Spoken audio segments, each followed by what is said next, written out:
네, 검찰 과거사위 장자연 사건 조사 결과 발표 얘기해 보겠습니다. 로인사이드 장한지 기자 나와 있습니다. 장 기자, 먼저 장자연 사건 조사 대상 의혹부터 다시 좀 짚어볼까요?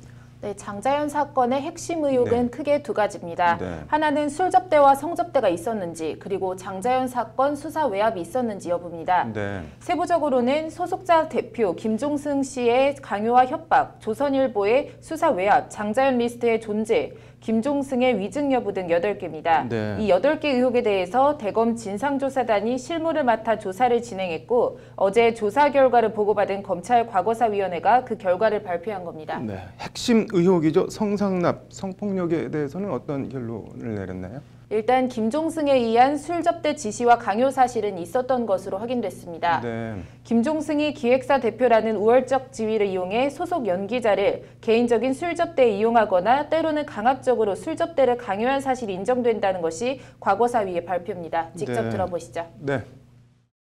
장자연에 대한 폭언 및 그로 인해 장자연이 가졌을 공포심, 술자리에서 장자연이 겪은 강제추행 피해 등등의 진술에 비춰볼 때 늦어도 2008년 9월경부터는 김종승의 술접대 강요 행위가 있었다고 볼 수 있는 사정이 존재한다고 판단됩니다. 강제추행이라는 단어를 썼는데 그러니까 뭐 성상납이나 성폭행이 있었다는 건가요? 네, 그런데 그게 또 성상납이나 성폭행에 대해서는 뚜렷한 네. 결론을 내리지 않았습니다. 네. 과거사위는 일단 장자연이 술자리에서 맥주 한 잔을 채 마시지 않았는데도 네. 마치 약에 취한 사람처럼 인사불성 상태가 됐다는 윤지호 씨의 조사단 진술, 네. 그리고 장자연이 처음에 작성한 문서에 심한 성폭행을 당했다라고 내용을 적었는데 네. 내가 지우라고 했다는 매니저 유장호 씨의 조사단 면담 전 진술 등을 들어서 네. 성폭행 의혹이 있다고 판단했습니다. 네. 과거사위는 그러나 나중에 유장호가 진술을 번복한 점을 들어서 네. 최종 결론 단계에서는 종합하면 장자연이 성폭행 피해를 입었을 것이라는 의혹이 제기될 수 있으나 네. 이들의 진술만으로는 구체적인 가해자, 범행 일시, 장소, 방법 등을 알 수 없다고 결론 내렸습니다. 네, 뭐 의혹은 제기될 수 있지만 범행을 확인해서 특정짓지는 못했다는 건데 장자연 리스트 관련해서는 그럼 어떤 결론을 내렸나요? 네, 비슷하게도 모호한데요. 네. 장자연 문건에 기재된 내용은 대체로 사실에 부합할 것으로 보인다는 것이 검찰 과거사위의 판단입니다. 네. 과거사위는 그러면서 정작 결론에서는 네. 리스트가 작성됐다면 장자연의 피해와 관련됐을 것으로 추측되지만 네. 리스트에 구체적으로 누구 이름이 기재되었는지 등에 대해서 진상규명이 불가능하다는 결론을 내렸습니다. 네. 이것도 뭐 결국 봤다는 사람만 있고 리스트는 있는지 없는지 모르겠다는 결론인데 수사 외압 이 부분 관련해서는 어떤 결론이 나왔나요? 네, 수사 외압 부분에 대해서는 분명하게 있었다라고 판단했는데요. 네. 과거사위는 특히 조선일보를 적시해서 협박한 사실을 확인했다고 밝혔습니다. 네. 직접 들어보시죠. 네. 조선일보 관계자들의 수사 무마 외압 행사 여부. 이와 관련해서 당시 조선일보 사회부장이 경찰청장과 경기청장을 찾아가 박모 사장을 조사하지 말라고 압력을 행사했고 특히 경기청장 조 모에게는 단체의 위력을 보고 협박한 사실을 확인하였습니다.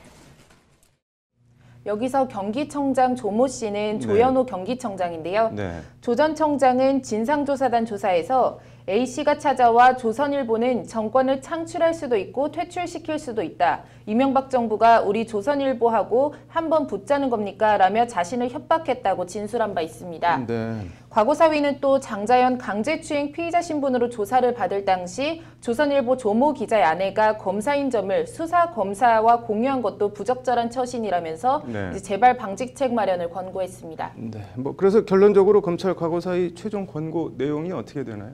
네, 8개 의혹 가운데 네. 김종승 위증권에 대해서만 과거사위는 검찰 재조사를 권고했습니다. 네. 재수사를 권고했습니다. 네. 성상납이나 성폭행, 강요나 협박 등의 혐의들이 공소시효가 지났거나 네. 이제 수사를 개시할 만한 뚜렷한 증거, 물증들이 확보되지 않아서 그렇다는 게 과거사위의 설명입니다. 네.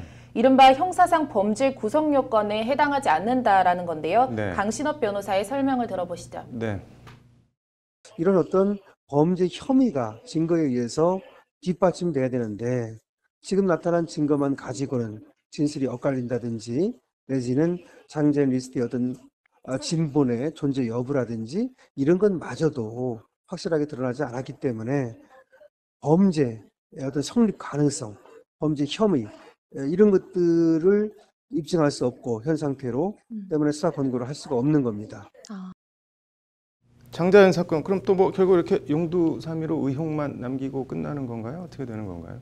신락 같지만 희망은 있는데요. 네. 김종승에 대한 위증 혐의 재수사 과정에서 이제 약물이나 2사람 이상이 장자연을 성폭행한 특수 네. 강간 혐의가 드러나면 검찰이 재수사에 착수할 수도 있습니다. 네. 일반 성폭행 공소시효는 지났지만 특수 강간 공소시효는 15년으로 아직 남아 있는 건데요. 네. 바깥에 알려진 것과는 다르게 사실 검찰 과거사위원회도 이런 점들을 들어서 성범죄 부분에 대해서도 재수사를 권고해야 한다는 의견이 다수 의견이었다고 합니다. 네. 검찰 과거사위 조기영 전북대 로스쿨 교수의 말을 직접 들어보시죠. 네.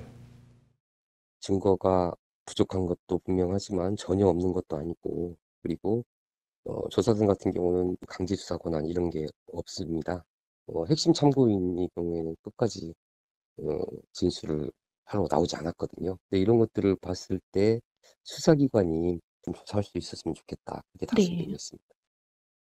다수 의견은 그렇지만 네. 관련 법리 등을 감안해 앞서 설명드린 최종 결론을 내렸다는 게 조 교수의 설명입니다. 네. 관련해서 과거사위는 증거 보존 등의 차원에서 네. 조사와 경과, 결과 내용 등을 백서로 만들고 관련 조사 자료들을 2024년 6월까지 보존할 것을 법무부에 권고했습니다. 네. 어쨌든 결국 또 미완으로 끝났는데 김종승에 대한 검찰 재수사를 지켜봐야겠네요. 오늘 잘 들었습니다.